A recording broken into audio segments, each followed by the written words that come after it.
Absolutely right, sir. General Saighal, what do you make of India's emphatic victory here and the fact that Pakistan continues to not only lie to its own people but to the world as well? Where are the photographs, sir, that we very professionally displayed when the DGMO held that press conference? Where are the proofs that Pakistan says it has, but because of operational, in fact, confidentiality, they can't be put out? It all sounds like baloney to me. Look, today the Indian Army, the armed forces, are the fourth strongest armed force in the world. As the Pakistani armed forces are 12th strongest armed force in the world. There is not major symmetry between the two. They are a nuclear nation. That notwithstanding, in flat 3 to 4 days, India completely defanged and decimated the Pakistani might.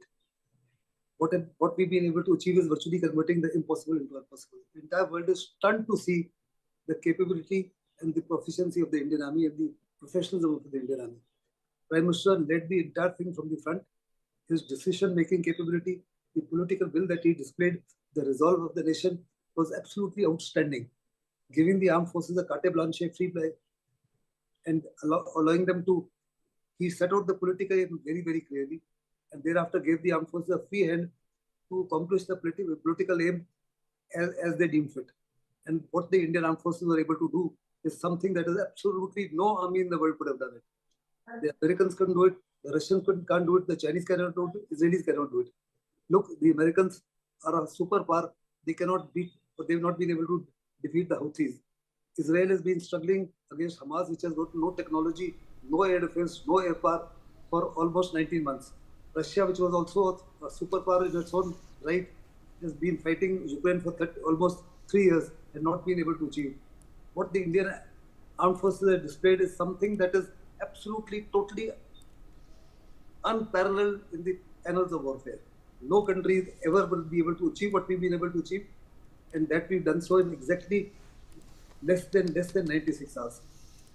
The Western world is finding it very difficult to digest what we've been able to achieve, and it is for this reason that Donald Trump claims that he was mediating, whereas we loud and clear said that there was no mediation whatsoever, nor do we accept any mediation. It was purely a bilateral relationship between the two.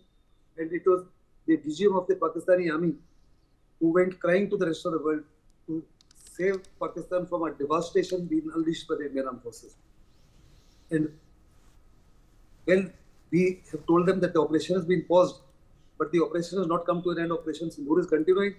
Should they dare to wipe out the Sindoor of our ladies hereafter, this operation will continue and we will absolutely and totally devastate and decimate Pakistan. They have got no doubts on it. We've done it. Today, they are completely naked, they're completely vulnerable. As the previous panelists said, the Sukhois are flying over, rubbing salt onto the wound.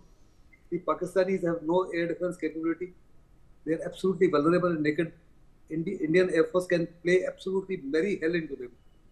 And Prime Minister's visit to the airbase of this morning was a salutation of sorts to the valor and the might of the air warriors of Adampur. Adampur is one of the very important bases, played a very major and critical role in 65 war, 71 war, as well as in this war. They were part and parcel of the entire effort that was used to completely demolish Pakistani air bases, Pakistani radars, Pakistani air defense system, and prove to the world that the equipment that was handed over to them by the Chinese or sold to them by the Chinese was absolutely useless and defunct. They could not, they launched 700 drones against us, launched several missiles against us. Not one of them was able to successfully hit any of the targets within the country. As far as we are concerned, we carried out virtually a surgical strike with a quality of precision that is once again not achieved by any country in the world other than the Americans and the Israelis. Russians also claim to have similar capability. They've been very wavered as far as Ukraine is concerned. Absolutely right, sir. So I'll come back to you. We have some breaking news coming as well. During an interview with Pakistan